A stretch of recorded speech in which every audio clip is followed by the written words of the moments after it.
وما أدراك ما ليلة القدر ليلة القدر خير من 1000 شهر تنزل الملائكة والروح فيها بإذن ربهم من كل أمر سلام هي حتى مطلع الفجر صدق الله العلي العظيم. If we look at the seerah of the Holy Prophet sallallahu alaihi wasallam, we can see number one from the Holy Quran, when Allah subhanahu wa ta'ala talks about Laylatul Qadr, He mentions it in Surah Al-Qadr, and number two, He mentions it in Surah Ad-Dukhan.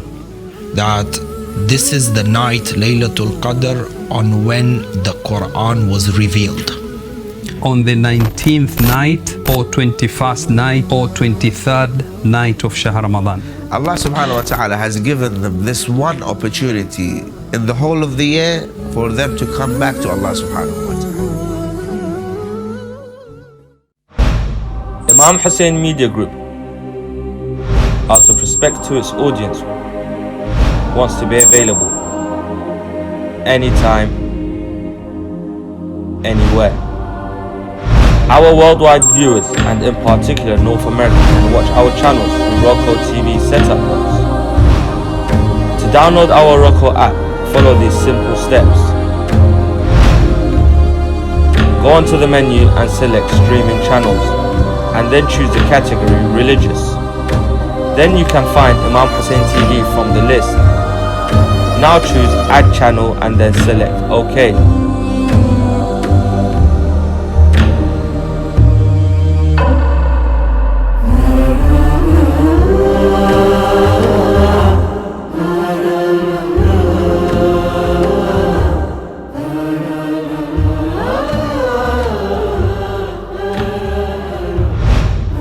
Done.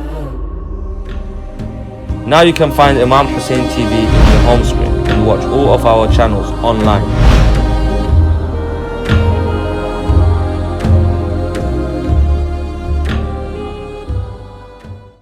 Hello, Ramadan Kareem. I'm so happy and blessed to tell you that you are all invited to Karbala through Welcome to Karbala Live Ziyarah show. Inshallah, through Ramadan, we are going to be with you every night to be a guest of Imam Hussein alayhi salam here in Karbala. So in your sahar, in your dawn, you will be guest of Imam Hussein alayhi salam and Zair of Imam Hussein alayhi salam in Karbala. Don't miss Welcome to Karbala and get connected to us and send your salams, du'as and whatever you would like to say to Imam Hussein alayhi salam through this live ziyarah show. Have a great time and thank you.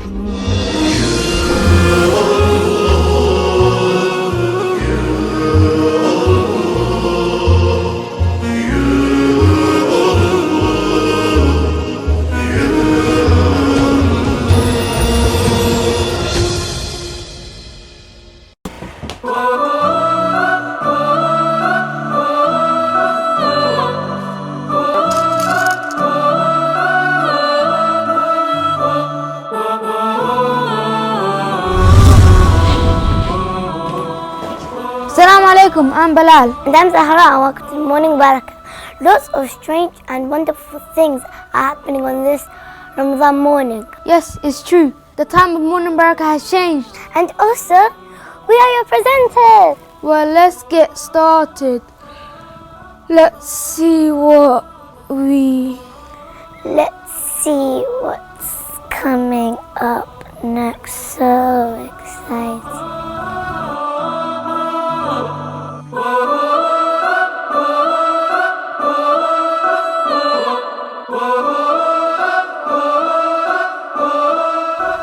Oh, mashallah, bless them. They just couldn't make it to the end of the show. Well, it looks like they couldn't make it through the beginning of the show. True. Well, oh well. Inshallah, next year they'll make it. Actually, I'm glad they fell asleep because I don't want to miss out on Ramadan in Imam Hussein TV. Inshallah, me neither. We've got a great lineup for you this holy month. We have Mustafa Ali in the studio with recitations of the Holy Quran and brother Ibrahim Ansari on the couch with our daily du'as, which is going to be a staple for us in the holy month. We also have Sister Dua with spiritual upliftment from the Holy Quran and how to benefit from the Holy Quran in our daily lives. Inshallah, looking forward to that. We also have food and health from life coach and NLP practitioner Fahima Muhammad and our very own chef Ben in the studio. We have Sister Masuma with Ramadan etiquette and Ramadan tips. how to get the most out of your holy month of Ramadan. Oh, she's going to be brilliant, inshallah. We also have Abbas, oh bless him, he's so cute, who's staying up to deliver our daily hadith, so inshallah looking forward to that too. And our very own Akam SOS with legend Saeed Mohsin Shah. Enjoy your sahur with Morning Barakah, only on Imam Hussein TV.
Assalamu alaikum, dearest respected brothers and sisters, dearest viewers wherever you may be.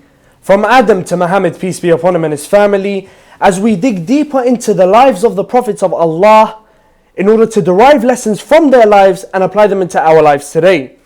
Now last night we discussed Prophet Adam alayhi salam, and as we were getting closer towards the end of Prophet Adam's life, we got to his son and the second Prophet of Allah, Prophet Sheath alayhi salam. Now I'd like to remind the viewers that you can call in and ask the Sayyid a question on 0203 515 0199, or alternatively text in your questions down below. I'd like to also thank our dear viewers for the thousands upon thousands of messages that have been coming in over the past few days, thanking the Sayyid, thanking the studio, sending your salams to the Sayyid, even questions and personal messages. Now, the viewers, you can watch our show, you can watch Imam Hussein TV 3 live on your application, on your iOS or Android phones, or IPTVs, or even Roku. Well, without further ado and without keeping you waiting, Sayyidina, assalamu alaikum. Wa alaikum assalam wa rahmatullah. How are you doing today? Fantastic. Yourself? Alhamdulillah. Everything's great. So Sayyidina, last night we began to discuss the life of Prophet Adam alayhi salam and his family. And naturally looking to understand how the prophethood continued. So now we briefly touched on Qabil and Habil. What was their marital status? Yeah, Qabil and Habil were both married at the time. And you find that their father, he was in old age. They had got married. Habil had just found out that his wife was pregnant.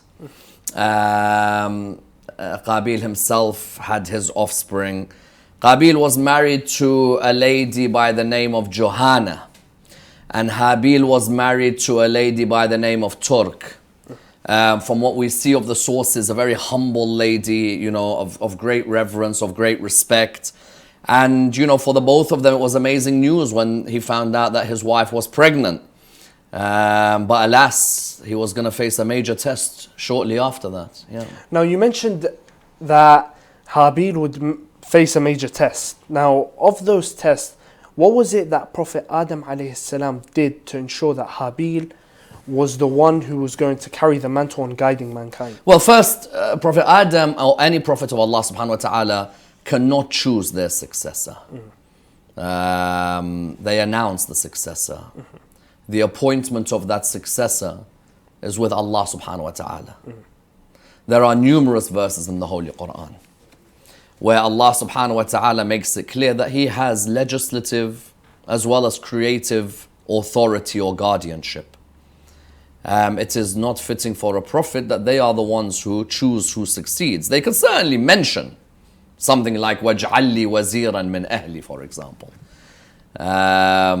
But you'll find that the appointment of Allah's representative on earth is made solely by Allah subhanahu wa ta'ala. رَبُّكَ يَخْلُقُ مَا يَشَاءُ وَيَخْتَارُ مَا كَانَ لَهُمُ الْخِيَرَةُ. In the Quran, Allah subhanahu wa ta'ala states that He creates what He wants and He chooses. The choosing is not with them.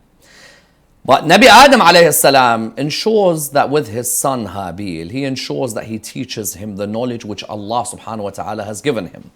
Allah taught him the names. The names, of course, refers to different areas of knowledge. One may argue a metaphorical understanding of the names is the names of every bit of knowledge that you require of the heavens, of the earth, of the seen, of the unseen.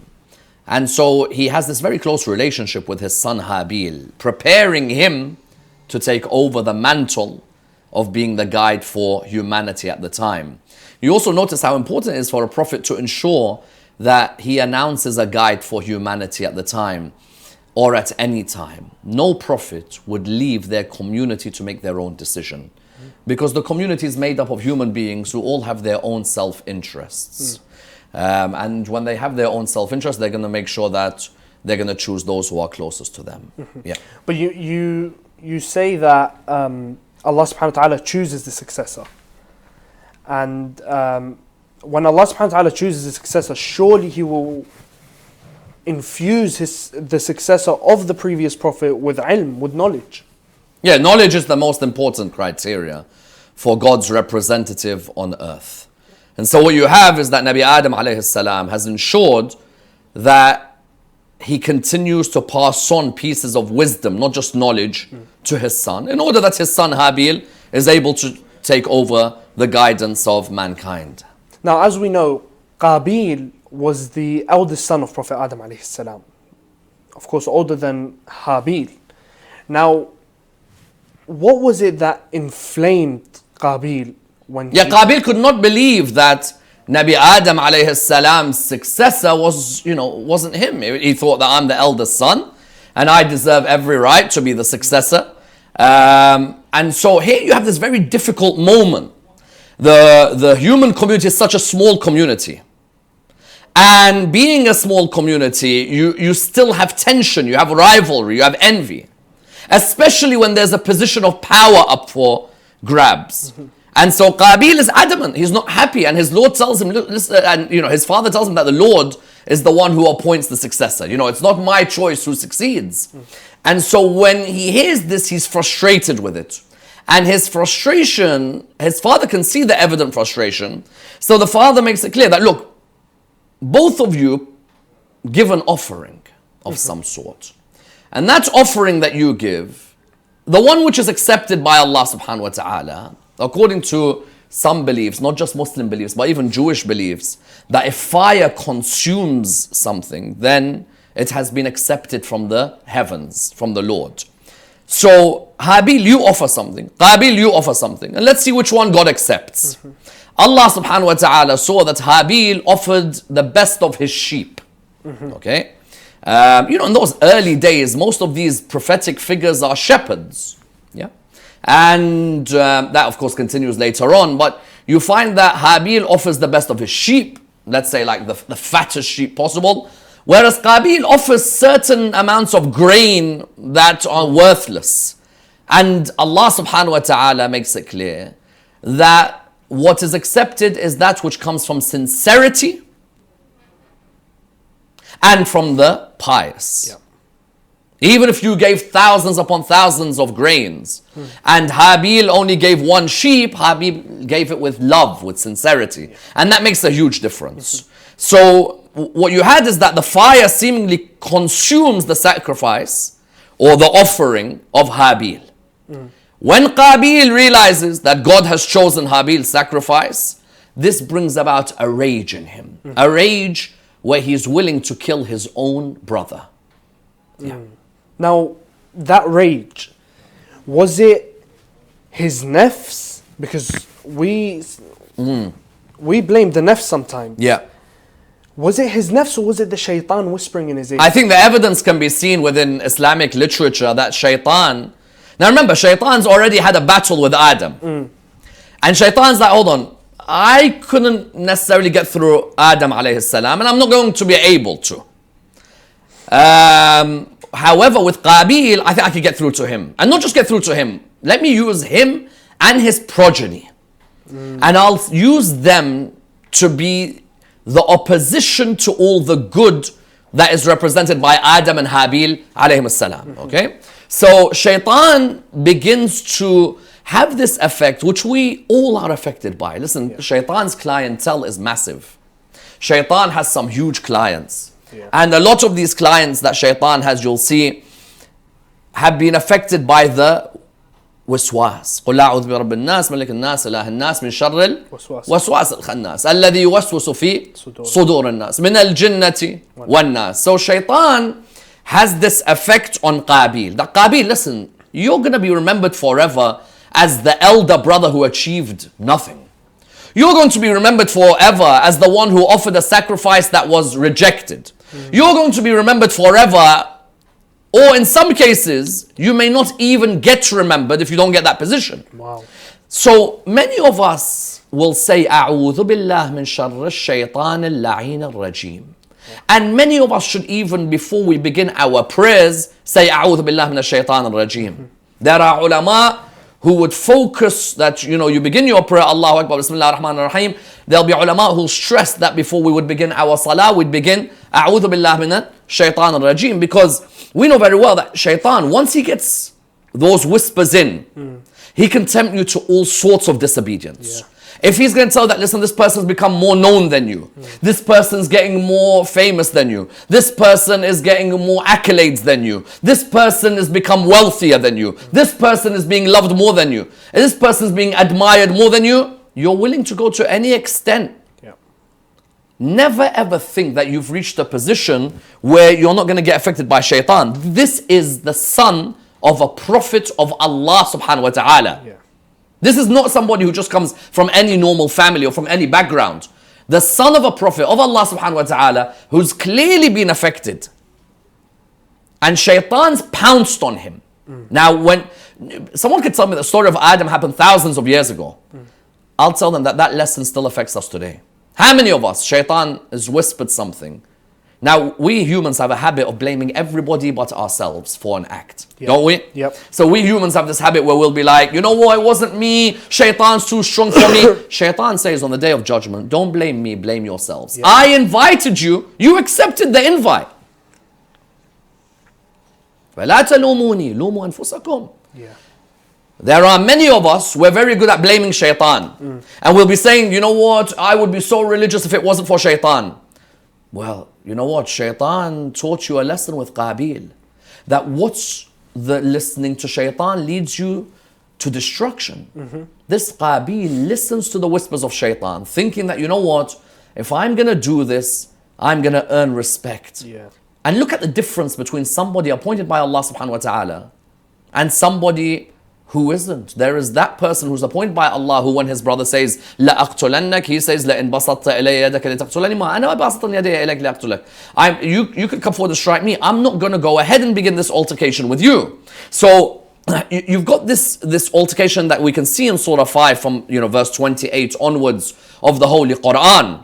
And he lashes out on his brother. He picks up a rock and smashes his brother's face until his brother's killed. Wow.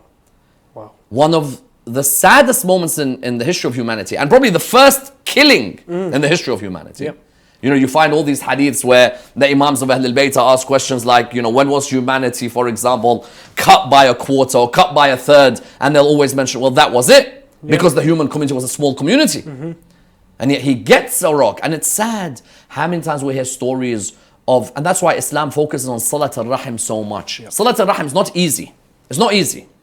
But whatever you do, even if you have problems with your brothers, with your sisters, with your cousins, with your relatives, don't reach a level where you're going to be affected by shaitan that you're willing to see them die. Yeah. Now you mentioned a very good point. You mentioned it was the first killing in humanity because humanity was such a small population back then. In our community today, when someone dies, we have a janazah for them.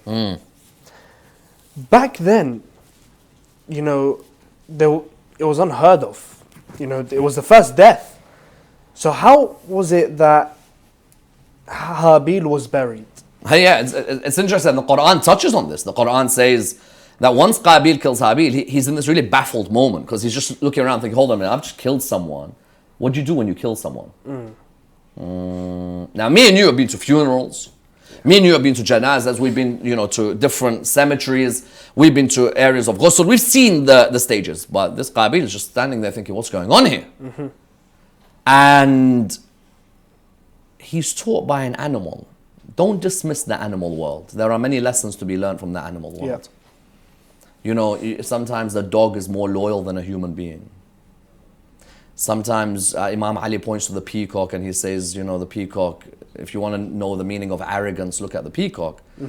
Because the arrogant is always insecure. The peacock, it stretches out its feathers so that you don't look at its skinny legs. It's insecure about its skinny legs. And so what you have is also here another lesson with the crow. The crow, he sees the crow burying another crow and he's just thinking, hold on a minute. Now I know how to bury my brother. There's an embarrassment in him. Short-lived, but there's an embarrassment. But subhanallah, a crow. There are certain animals that we don't know about their parents, but they suddenly appear. Like the sheep in the story of Ibrahim. Or the camel in the story of the people of Nabi Salih, who we will come to soon. Or the crow. You're not seeing the crow's parents at the time, but the crow suddenly emerges, and when the crow emerges, you find that Qabil learns from a crow how to bury the first human being to be killed. Yeah. Now, when a killing happens, naturally, you mentioned in the beginning that Qabil and Habil were both married. Now, how was it that Habil's wife was affected by this? Habil's wife is devastated with what's happened. As I said, she's pregnant. And, anybody who loses a husband is difficult for them. But especially a husband who you admire, someone you love. Habil is somebody appointed by Allah subhanahu wa ta'ala. This is a righteous individual. So his wife, Turk, she's really affected. Nabi Adam's devastated as well. Hawa is devastated. Eve is devastated. It's a very difficult moment for all of them. Yeah. Now, with Prophet Adam alayhi salam, it was the first time that he had experienced sadness and sorrow. Now, what was his initial reaction, and what lessons can we take from that situation in our lives today? He mourns for 40 days. Subhanallah. Instantly clicks. We have this concept in our communities in the Muslim world known as the Arba'in. For 40 days he mourns the death of Habil. He's a father. What is a child except the heart of a mother or father walking outside their body? From there we got the understanding that that 40-day period is pivotal in Islamic thought. There are many of us who have heard the tradition that when a believer dies, the heavens and the earth weep for them. The heavens weep for them for 40 days. Sometimes you hear people saying, why do you guys stress on Arba'in so much? Some Muslims even will say that when somebody dies, just mourn them for 3 days. I don't deny that as long as you have traditions in your school which you want to follow, then you can follow. But in the school of Ahlul Bayt, alayhim salam, we have our Prophet mourning Sayyidah Khadija and Abu Talib in what was called the year of grief. Didn't just say 3 days. You have, for example, Imam Ali alayhi salam, after the death of the Prophet, peace be upon him and his family, many years after, he has not recovered from the death of the Holy Prophet, peace be upon his family. And you'd think that Imam Ali, why don't you just mourn for that many days? Fatima al-Zahra alayhi salam, when her dad dies, she constantly goes to the house of sorrows, the house of grief. Yeah. But Nabi Adam alayhi salam, when Habil dies, mourns for 40 days. And that number 40 is already a mystical number within Islamic tradition. Sure. You know, the Holy Prophet, peace be upon his family, announces his prophet at 40, Moses 40. You've got this concept, even when you're looking at Shiite tradition, of the 40-day journey of Imam Hussein alayhi salam. Sure, sure. And so, even in our communities, you have sometimes the idea of the Arba'in, Chehlo, Machalismo, when somebody's passed away. Where does that originate from? I always say, Nabi Adam alayhi salam, there are a number of areas that originate with him. You know, prayers and supplications and Hajj, and another of them is to mourn for 40 days. So for 40 days, Nabi Adam alayhi salam mourns. But Nabi Adam has this trust that Allah subhanahu wa ta'ala will look after him. Yeah. And Allah looks after him with the birth of what is truly a gift from God. Yeah. And you mentioned that birth. Of course, he mourned for 40 days. Now, at some point, he had to stop mourning and essentially move on. Yeah. Now, when God grants him that gift, God grants him Sheath, or in the English language, Seth. Seth, yeah. Seth. Now, we don't hear a lot of him. Does he have another name, maybe in history? Yeah, it's interesting. There are many people who've never heard of Prophet Sheeth alayhi salam. And the closest we've ever come to Seth is when we hear, for example, the Hollywood actor Seth Rogen or something. You know, that's Seth. That's named after Nabi Sheeth. You know, we had a great friend, may Allah bless his soul, who also passed away, who had that name. But Seth has another name, and that is Hibatullah. Hibatullah means a gift from Allah. Our children are gifts from God. If God decides to take back those gifts, then He is more than welcome to. We have full trust in Allah subhanahu wa ta'ala. The biggest lesson you can learn from when Habil died was that if you have trust in Allah and patience at the moment of trial, Allah will replace with a son who will continue the mantle of nubuwwah in the most pristine of ways. Yeah. Therefore, you found that Hibatullah was born. Nabi Adam was about 130 years of age according to certain traditions. And he brought great delight to the family. You know, it's hard losing a son. And Nabi Adam had prayed to Allah subhanahu wa ta'ala, Ya Allah, you appointed Habil, but you took him. I don't know your wisdom, but you are full of wisdom. I can never understand your wisdom. But I know that behind your wisdom there will be a grace and a mercy for us. Ya Allah, I want somebody who will inherit the knowledge and be able to guide this nascent community, this young community, this small community. And Allah subhanahu wa ta'ala sends him this gift known as Nabi Sheeth alayhi salam. Alayhi salam. Now, obviously, of course, Nabi Sheeth would have grown up, would have eventually gotten married. Now, yesterday, as I'm sure the dear viewers will remember, we rejected the idea that Qabil and Habil, committed incest. Wal'iyadu billah. So, who did Prophet Sheeth marry? Prophet Sheeth alayhi salam marries somebody by the name of Na'ima. As I said yesterday, we don't believe in this legend that can be heard in many circles that Qabil married his sister, or Habil married his sister, or Sheeth married his sister, so that there would be procreation. Allah subhanahu wa ta'ala, if He wants to, says kun fayakun. At that moment there is a creation that is born. So Nabi Sheeth alayhi salam, he married a lady by the name of Na'ima. With Na'ima, he had a child by the name of Huriyah. Huriyah, wow. We've forgotten about somebody. Earlier we said that Habil's wife, Turk, was pregnant. Yes. she was pregnant, she gave birth to a son, and she decided to name that son after his deceased father. So the son was called Habil.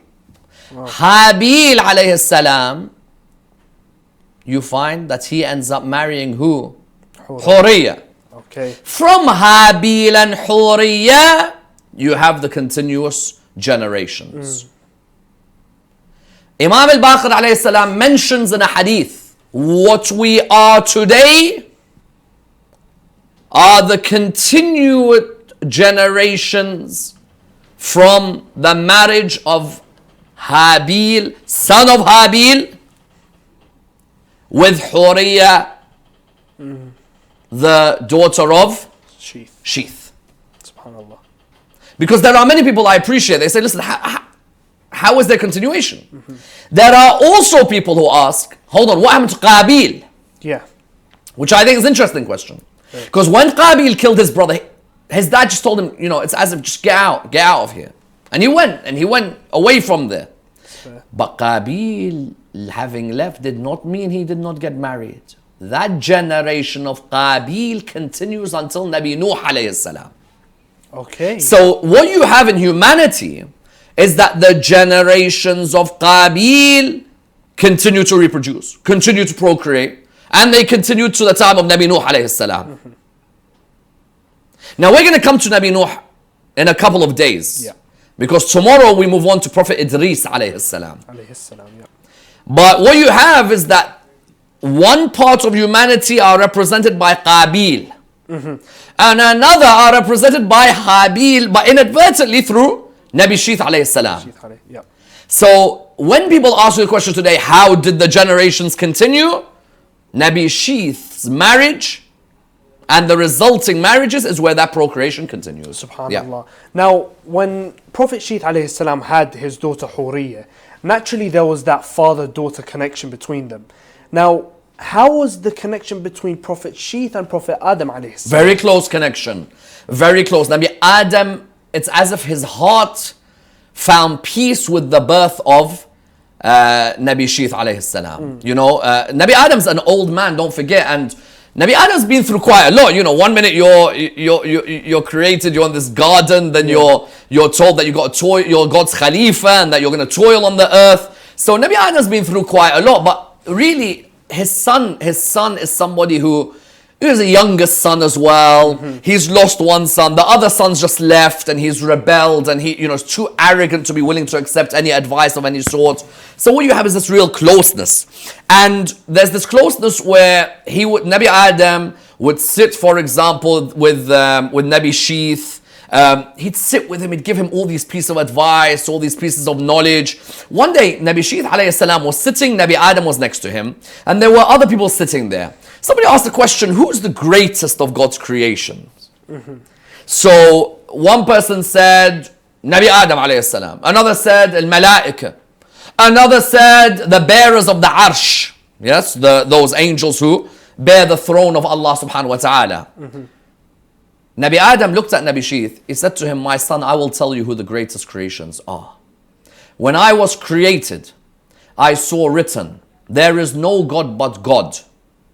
And the greatest of my creations are Muhammad and his family. Subhanallah. Salawatullah wa salamu alayhima. On the doors of Jannah was written, Ashhadu an la ilaha illallah wa ashhadu anna Muhammadan Rasulullah wa ashhadu anna Aliyan waliyullah. They would see this clearly there. And then Adam says to Nabi Sheeth, he says to him, and O Sheeth, know something. The two greatest creatures of all of them are Muhammad and Ali. Wow.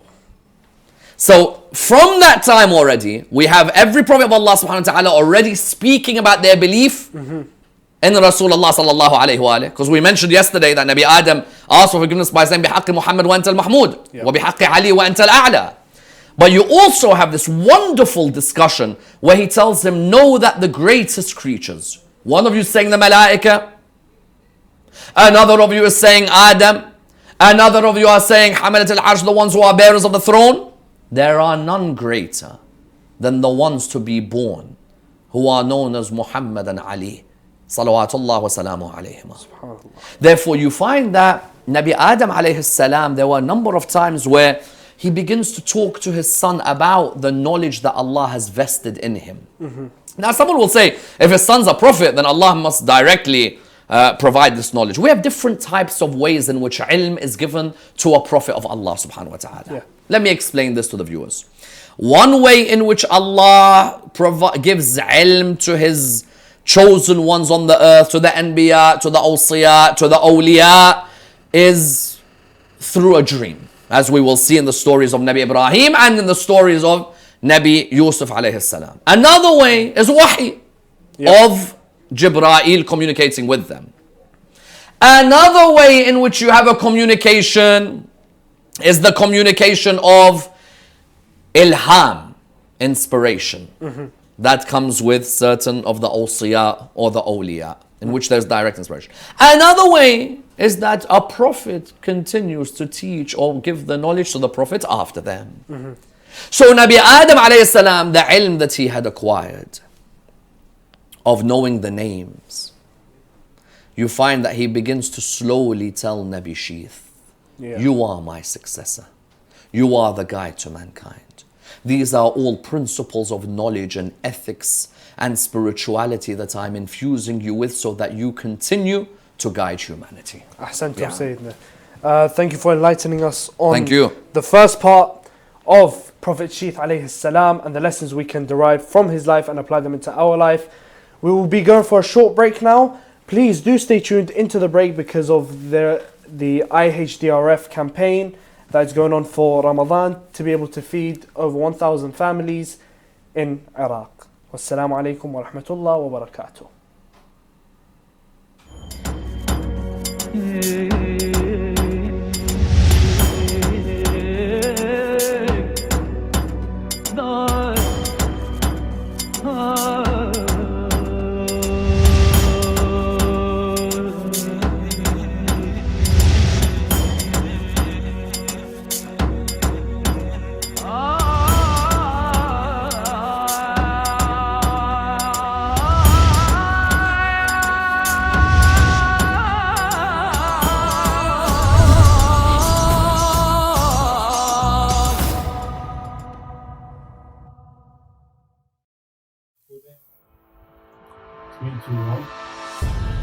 Bismillahir Rahmanir Rahim. During this blessed month of Shahr Ramadan, we at Imam Hussein Development and Relief Foundation are looking to provide food baskets for 1,000 families living in poverty in and around the blessed city of Karbala. Each food basket contains a variety of essential food supplies that is sufficient to feed roughly a family of 4 for just about 10 days. By donating 20 pounds per food basket, you can play a role in ensuring that nobody living in the city of Imam al-Hussein ever misses an iftar due to poverty. Contribute today and play a part through our website at www.ihdrf.org or follow us for updates on this campaign for Shahr Ramadan through our social media. May our two masters, Imam al-Hussein and al-Abbas, reward each and every one of you abundantly during this blessed month of Shahr Ramadan as you work to elevate poverty from the great city of Karbala.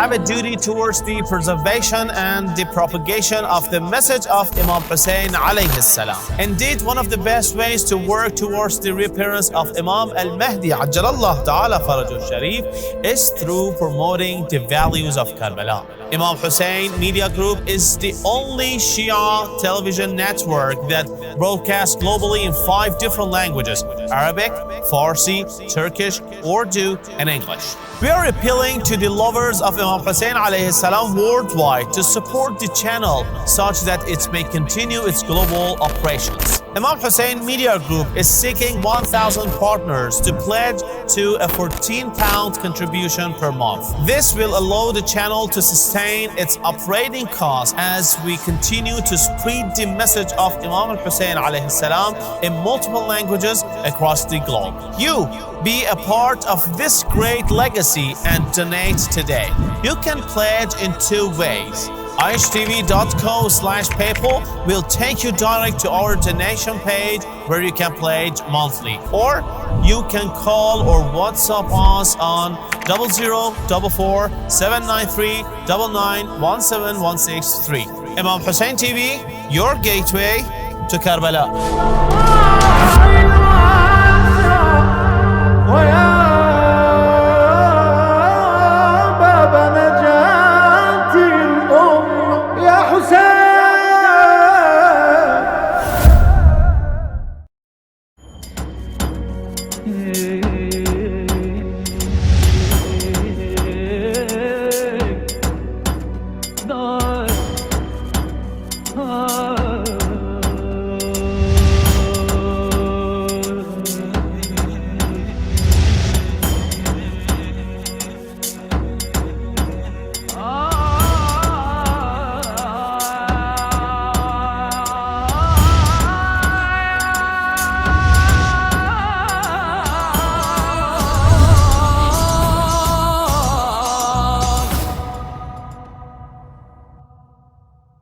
Assalamu alaikum wa rahmatullahi wa barakatuh, dearest brothers and sisters and respected viewers. Welcome back to the second part on the discussion of the life of Prophet Sheath alayhi salam. Now, I hope you've watched that video, and inshallah you will all make a generous contribution during this holy month of Ramadan to feed the orphans and the needy. So Sayyidina, before the break we were discussing, the connection between Prophet Sheath and his dad. But how about the connection with his brother, Qabil? How did he deal with his arrogance? Oh, Qabil was not happy when he heard about Sheath. Oh, okay. Qabil's... Sometimes you see this in some films where you've got this brother who's caused trouble. He goes away and then he comes back after a while. There are a couple of films I remember seeing which would have stories along those lines. And what you have is that Qabil, who's already angry with the whole world, which he believes has been unfair to him. And sometimes we as humans have this problem where we blame the whole world instead of trying to find solutions of how to, reform or reevaluate our own lives and to rethink some of the decisions we've made. And this Qabil actually comes face to face with Sheath one day. Okay. Yeah, Qabil comes face to face. Wow. And he says to him that, listen, firstly, I don't want you disclosing to anyone what happened between me and my brother.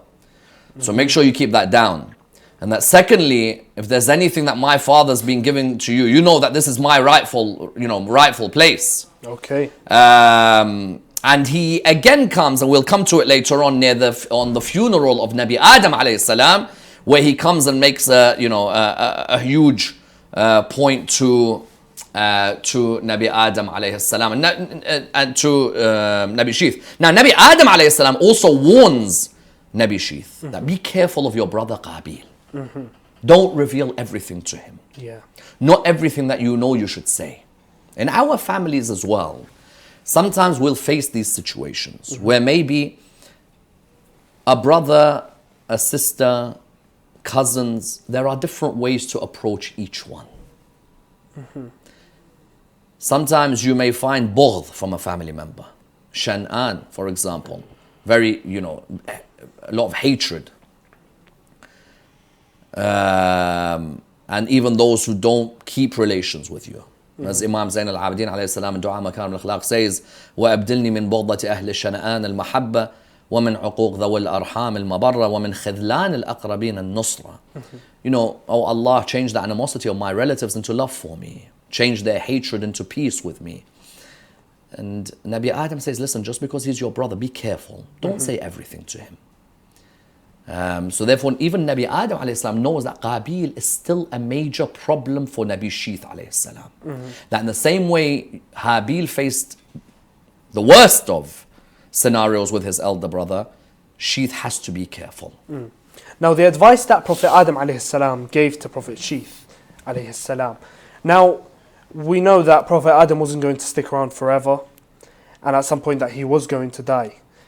But the way he died, does that have any relation, or is it similar to any other prophet's death? For example, Prophet Dawood alayhi salam? No, the only similarity he has with Nabi Dawood alayhi salam, when Nabi Adam was created, we have a hadith that Allah subhanahu wa ta'ala told Nabi Adam that of the names of the prophets. When Nabi Adam heard the story of Nabi Dawood, he was very much in admiration of the greatness of Nabi Dawood. Subhanallah. So Nabi Adam alayhi salam says to the Lord, "O Lord, give 50 years of my life to that Dawood when he is in this world." It's very interesting. Yeah. So Nabi Adam is told, for example, Sheeth, he's told about Idris, he's told about Nuh, he's told about Ibrahim, he's told about Ayub, he's told about Lut, he's told about Zakaria, he's told about Yahya, he's told about Dawood, he's told about Sulaiman, he's told about Musa and Isa and so on. But he's very much enchanted by Nabi Dawood. Wow. And many hadiths show this, that Adam has a relationship with Dawood alayhi salam. So when it came to the time of his death, Nabi Adam has this conversation with the angel of death. Yeah. He looks at life, and like how we all look at life, that, you know what, this life just started and now it's virtually done, you know? There's only, you know, sometimes I look at my own life and it's only yesterday that you were in your teens, you know, in the holy month of Ramadan, growing up in London, in the teens, looking forward to iftar in one of the centers that was built. And then all of a sudden, you know, you're planning your life and you're coming towards the midway point, supposedly. Nobody has been given a guarantee. So Nabi Adam alayhi salam says to the angel of death, haven't I got a number of years left? And he said, but you gave them to Nabi Dawood alayhi salam. And Nabi Dawood was given an extra 50 years because of Nabi Adam alayhi salam. Subhanallah. Yeah. Now that dialogue occurred between Prophet Adam alayhi salam and the angel of death.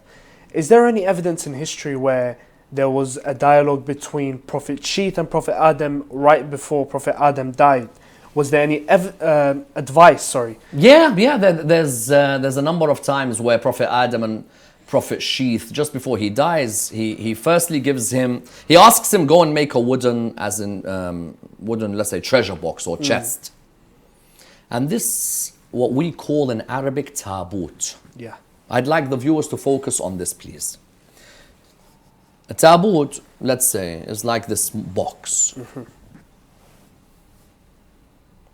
And this taboot would have within it scrolls, scriptures, knowledge, which would be passed on from prophet to prophet. Taboot is mentioned once in the Holy Quran. Subhanallah. And we find the mentioning of it later in the story of Musa, David, Goliath, that whole period of Surah Al-Baqarah, the whole verses, you find a mention of the taboot. Therefore, taboot was symbolic. And Nabi Adam alayhi salam tells Sheeth, go and prepare a taboot. And within that taboot, I will give you the first of what prophet to prophet passes on to one another. Subhanallah. Later on, you'll have shields in the taboot. Later on, you'll have turbans in the taboot. Later on, you'll have rings in the taboot. Later on, you'll have swords in the taboot. But the first to originate this, now sometimes in our communities, you find a taboot going around the mosque in a wafat or a shahad of an imam. And that taboot is in honor of someone who has died. But the word taboot itself is mentioned within the Holy Quran. And so what you have is Nabi Adam alayhi salam sits with his son. Tells him this is the first thing. Number two, don't marry any of your children to your brother's children. Yeah. Because Qabil's children, sadly, were known for their indecency. And so he advises his son. And then he continues to advise him about being conscious of Allah's presence in his life, in every decision that he makes. And so what you have is a devastating time for Nabi Sheath alayhi salam. There's this real closeness with his dad. And in that period, he's very much affected by his father's final days. But his father leaves behind for him a number of different parchments or symbols of knowledge in order that he's able to continue and guide humanity. Yeah. Subhanallah. Now Prophet Sheeth continues the legacy of Prophet Adam alayhi salam. But where is it exactly that Prophet Sheeth buried Prophet Adam? Well, his Salat al-Janazah, Prophet Sheath is the one who leads the Salat al-Janazah. By the way, Prophet Sheath tells Jibreel, you lead the Salat al-Janazah of Nabi Adam. And Jibreel says, we were ordered by Allah to do sujood to your father. Who are we to come ahead of you to lead the Salat? The takbir of the Salah, according to some narrations, different from ours. It was 75 takbirs. Okay. And Sheath was devastated that there's a hadith that says Jibreel came to console Sheath because he was inconsolable. He was really affected by Nabi Adam's death. Wow. And his mother Hawa as well. You know, Hawa was a backbone to Adam alayhi salam. She's seen him in every moment. Yeah. She had to bear the killing of her son. And she was very much affected by Nabi Adam's death. And what Nabi Sheath does is that he buries Nabi Adam alayhi salam in the famous mountain which many would have visited within Mecca's precincts by the name of Mountain of Abu Qubais. So he buries him there. Okay. A year later, Hawa dies. 1 year after her husband. Subhanallah. It taught us two lessons. Hawa was close to Adam and that your wife will never leave you alone. Even when you die, she's going to come running after you. Nabi Adam must have thought, listen, give me a break. But you know, Hawa, she was giving no breaks. Hawa was there. 1 year later, she had a 15-day illness. Yeah. And then she survived. She didn't survive. She passed away. And they were both buried in the Mount Abu Qubais area. But it's interesting that you mentioned the Mount Abu Qubais because there are many narrations. Which mention Najaf. Najaf. That's the one. Because when we go on ziyarah, yep, we find that next to Imam Ali alayhi salam in Najaf, who's buried? Nabi Adam on one side and who's on the other? Nabi Nuh. Nabi Nuh alayhi salam. Many Muslims sadly in the world haven't got a clue where Imam Ali alayhi salam is buried. Many haven't got a clue about Nabi Adam. Many haven't got a clue about Nabi Nuh. When we come to the story of Nabi Nuh, we will find that Nabi Nuh took the body of Nabi Adam alayhi salam and buried him next to Imam Ali alayhi salam. Wow. There are exceptional cases when a body which is already buried can be taken from one place to another. Until today in Islamic law.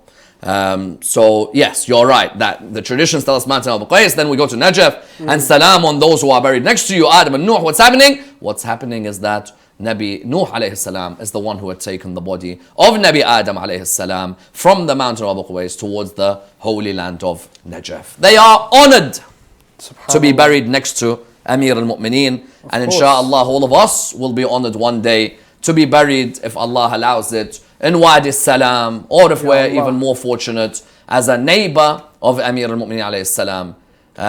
You know, and as one of the sultans himself mentioned, even if I'm like the dog of Ashab al-Kahf, by the grave of Ali, that's enough for me as an honor. Subhanallah, subhanallah. Now, as we know, every prophet of Allah had a relationship, had a communication with the angels of Allah subhanahu wa ta'ala. Now, did the communication between the angels of Allah and Prophet Sheath start before he was announced as the prophet and successor? No, when he was announced. When he was unannounced? Yeah. When he was announced as a prophet, yeah. Okay.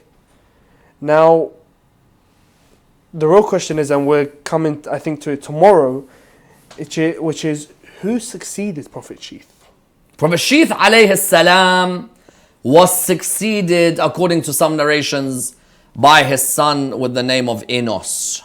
Okay, now these aren't prophets which are necessarily mentioned in the Quran, but we find them in some of the hadith literature. Nabi Sheath alayhi salam has these 50 scriptures, or 50 parchment, 50 tablets, different ways of describing it, but these are revealed to him. They are revealed to him as a guidance from him towards his community. Yeah.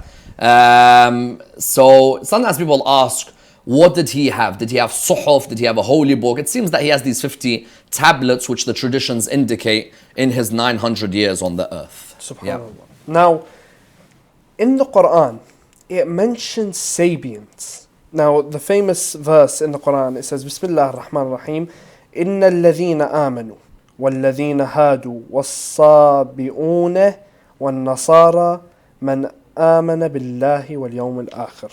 And it goes so on. Now, they're mentioned in both Surah Al-Baqarah and Surah Al-Ma'idah. Is there any relation to Prophet Sheath alayhi salam with this?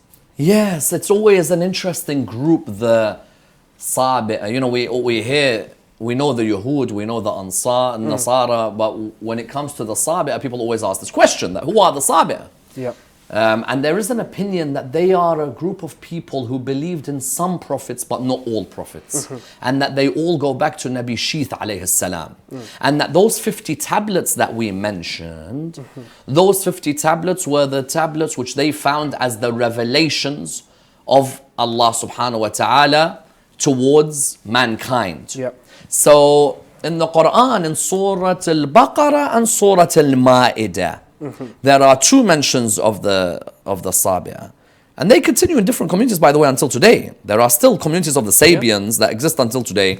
And they have a high regard for Prophet Sheath alayhi salam, and a high regard for those 50 tablets that were left behind. And it's interesting, Allah subhanahu wa ta'ala mentions the Jews, mentions the Christians, and mentions the Sabians, that if all of them believe in God and the Day of Judgment, then they are people who have hope in the mercy of Allah subhanahu wa ta'ala, as long as there was good deeds alongside those. Yep.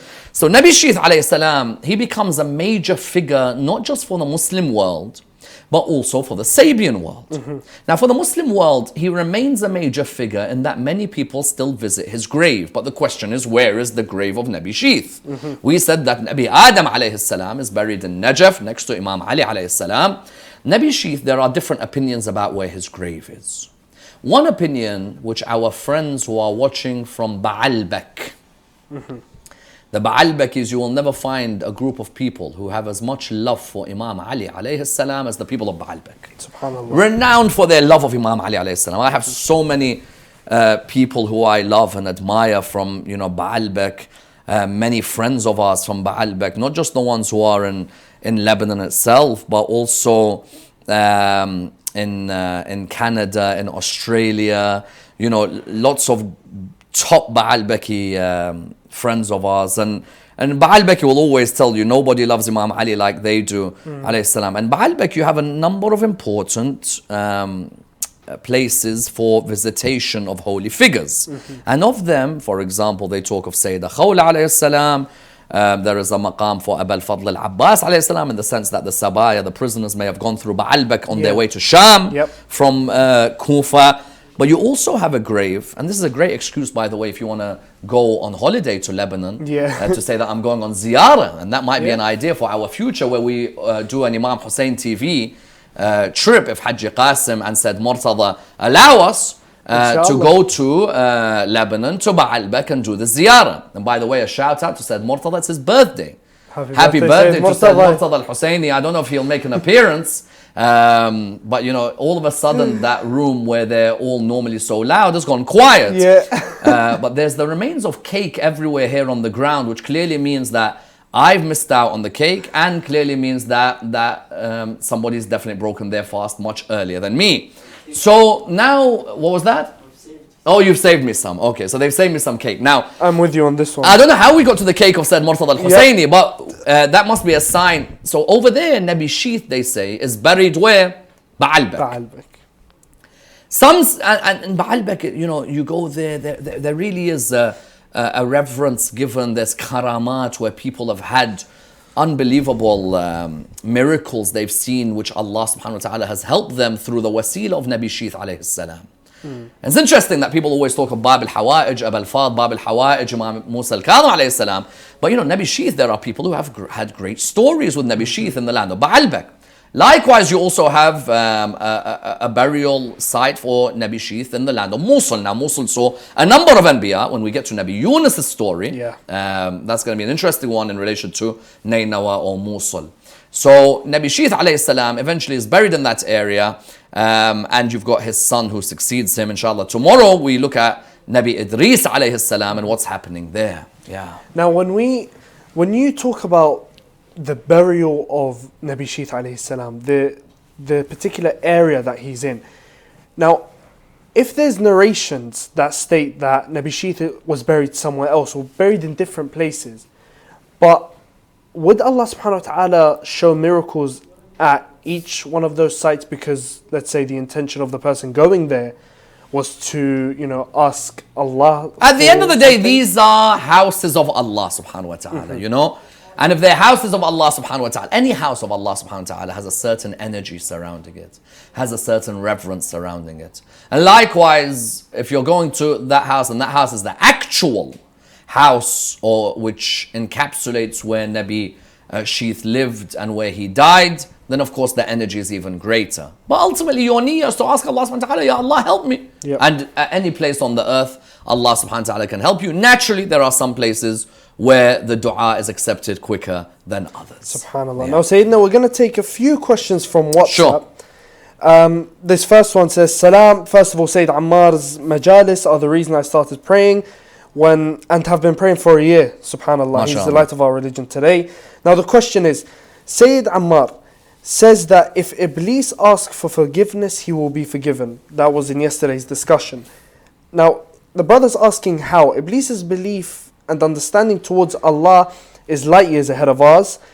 Then why not apologize today and Allah will forgive him, as he knows that eventually he will burn in hell? That means that Iblis has not understood Allah. To understand Allah subhanahu wa ta'ala isn't just to say فَبِعِزَّتِكَ, by your glory, by your majesty.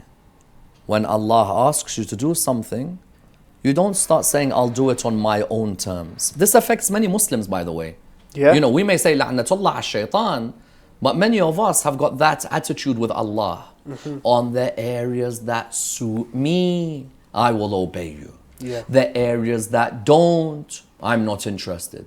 The areas I'm not ready for, you can wait for me. That shouldn't be the attitude with Allah subhanahu wa ta'ala. So when someone says Iblis's understanding of Allah subhanahu wa ta'ala is light years ahead of us, you can understand Allah in certain areas. You could talk to Allah with respect. But what's the point when Allah subhanahu wa ta'ala asks you to do something and you're like, no? That means you haven't understood Allah subhanahu wa ta'ala. Now the second question is coming from a sister saying, Salam Sayyidina, I'm a Shia and my mother is from a different school in Islam.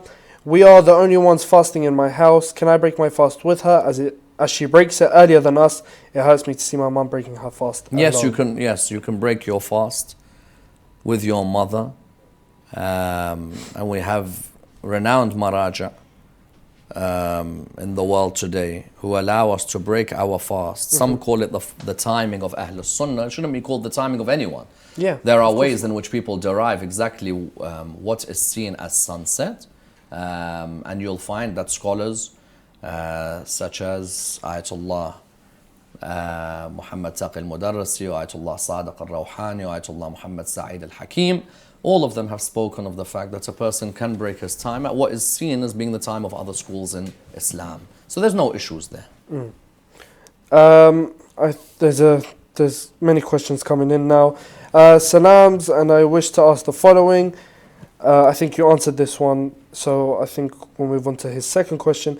How is it that these prophets lived so long compared to us current humans? We don't live so long, and also some prophets lived for a very short amount of time. Allah subhanahu wa ta'ala is the one who decides how long we live on this earth. You're thinking that Nabi Sheath lived for a long time. He lived for 900 years. You come to Nabi Nuh, then we've got long. Nabi Nuh alayhi salam in a couple of days. Nabi Nuh becomes a prophet around 850 years of age. I don't know if I'm going to make it till 38. And he's becomes a prophet at 850. Yeah. So Allah subhanahu wa ta'ala decides. There are some great personalities on this earth who lived for 3,000 years. There's some great ones like Imam al-Jawad who lived for 25 years. Allah subhanahu wa ta'ala gives life and he takes life. And we always say, Inna lillahi wa inna ilayhi raji'un. Ahsantum Sayyidina. Thank you very much Thank for that you. Well done. Episode. Pleasure. Prophet Sheath alayhi salam. Inshallah, that encourages you, brothers and sisters, and our dear viewers to go out and study on Prophet Sheeth alayhi salam and study on those prophets and read up on those prophets that are not really mentioned in our majalis or mentioned anywhere. And I'd like to thank you, and inshallah tomorrow we'll be looking at Prophet Idris alayhi salam. Wassalamu alaikum wa rahmatullah wa barakatuh.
Cannabis and marijuana is the most controversial plant and drug of modern day history.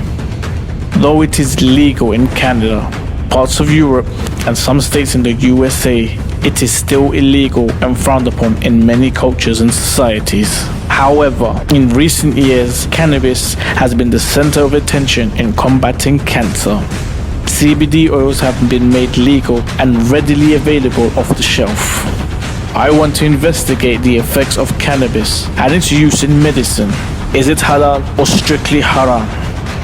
Join me as I meet with experts, victims and suppliers from the cannabis scene, as well as speaking with religious figures to gain more insight as to what our Islamic duty is.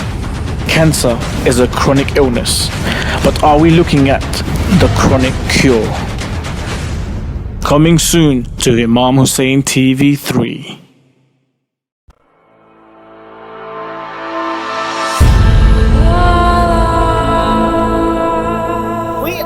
Have a duty towards the preservation and the propagation of the message of Imam Hussein alayhi salam. Indeed, one of the best ways to work towards the reappearance of Imam al-Mahdi ajjalallahu ta'ala farajul sharif is through promoting the values of Karbala. Imam Hussein Media Group is the only Shia television network that broadcasts globally in 5 different languages: Arabic, Farsi, Turkish, Urdu, and English. We are appealing to the lovers of Imam Hussein alayhi salam worldwide to support the channel such that it may continue its global operations. Imam Hussein Media Group is seeking 1,000 partners to pledge to a £14 contribution per month. This will allow the channel to sustain its operating costs as we continue to spread the message of Imam Hussein alayhi salam in multiple languages across the globe. You be a part of this great legacy and donate today.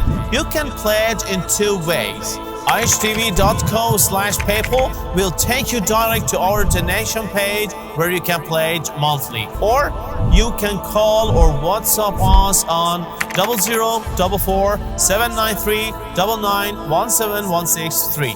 Imam Hussein TV, your gateway to Karbala.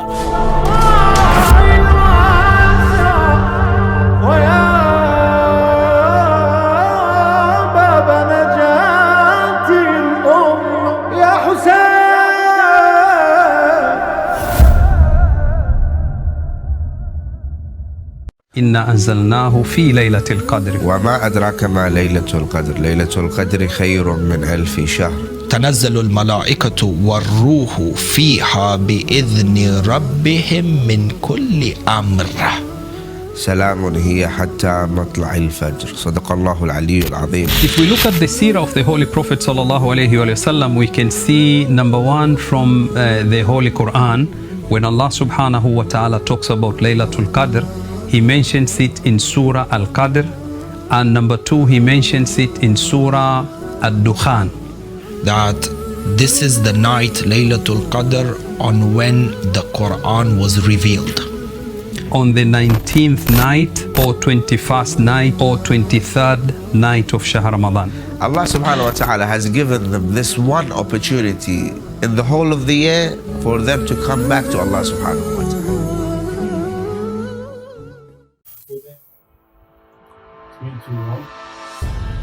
Bismillahir Rahmanir Rahim. During this blessed month of Shahr Ramadan, we at Imam Hussein Development and Relief Foundation are looking to provide food baskets for 1,000 families living in poverty in and around the blessed city of Karbala. Each food basket contains a variety of essential food supplies that is sufficient to feed roughly a family of 4 for just about 10 days. By donating 20 pounds per food basket, you can play a role in ensuring that nobody living in the city of Imam al-Hussein ever misses an iftar due to poverty. Contribute today and play a part through our website at www.ihdrf.org or follow us for updates on this campaign for Shahr Ramadan through our social media. May our two masters, Imam al-Hussein and al-Abbas, reward each and every one of you abundantly during this blessed month of Shahr Ramadan as you work to elevate poverty from the great city of Karbala.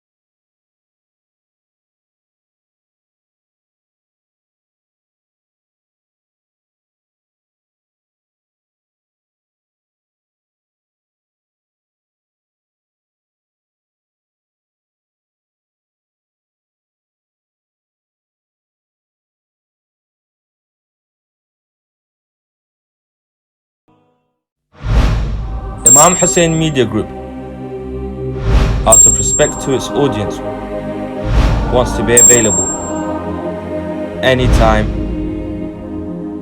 anywhere. Our worldwide viewers, and in particular North America, can watch our channels through Roku TV setup box. To download our Roku app, follow these simple steps. Go onto the menu and select streaming channels, and then choose the category religious. Then you can find Imam Hussein TV from the list. Now choose add channel and then select OK.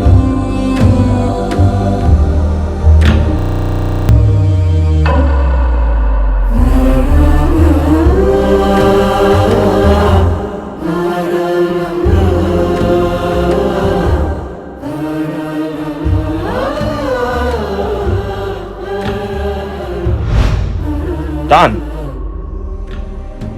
Now you can find Imam Hussein TV in your home screen and watch all of our channels online.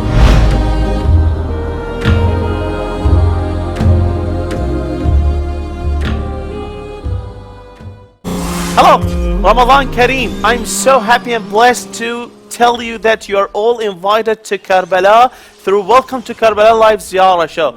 Inshallah, through Ramadan, we are going to be with you every night to be a guest of Imam Hussein alayhi salam here in Karbala. So in your sahar, in your dawn, you will be guest of Imam Hussein alayhi salam and Zair of Imam Hussein alayhi salam in Karbala. Don't miss Welcome to Karbala and get connected to us and send your salams, du'as and whatever you would like to say to Imam Hussein alayhi salam through this live ziyarah show. Have a great time and thank you.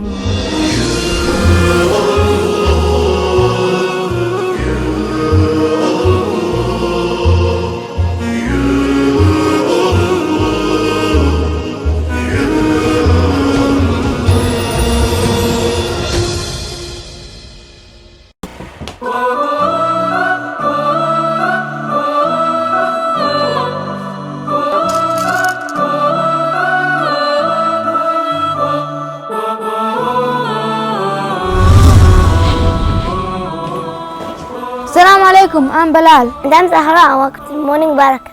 Lots of strange and wonderful things are happening on this Ramadan morning. Yes, it's true. The time of morning barakah has changed. And also, we are your presenters. Well, let's get started. Let's see what's coming up next. So exciting.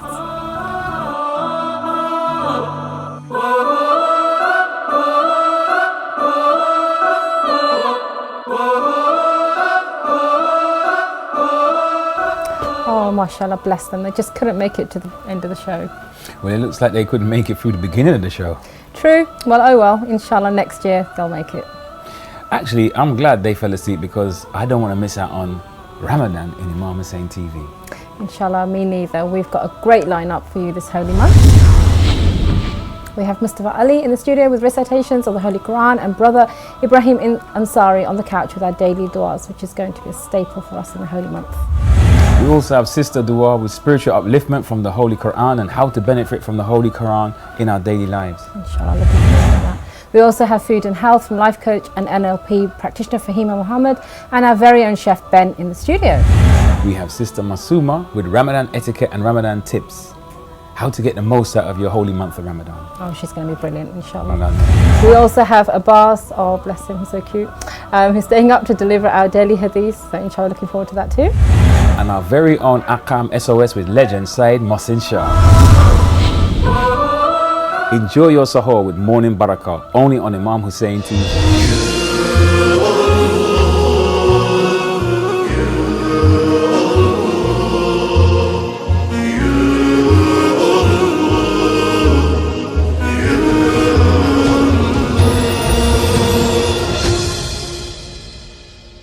A person tells you that I only believe in what can be tested by the five senses. Well, the concept of love can't be tested by the five senses. And so, ask them that really do we think we're going to reduce love now to some kind of bodily process that is similar to, for example, digestion or heartburn. And I think that's always a good place to start. The modern privileges we have compared to those of the previous generations, given that we have more access to information, knowledge. But then you've got those who just accept everything they're fed, and unfortunately they would just buy literally everything.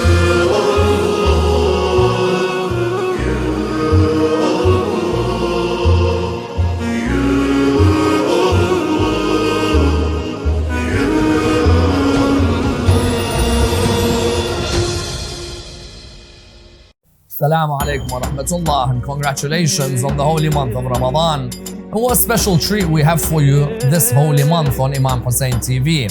From Adam to Muhammad, peace be upon him and his family, seeks to explore the lives of the prophets of God mentioned within the Holy Quran.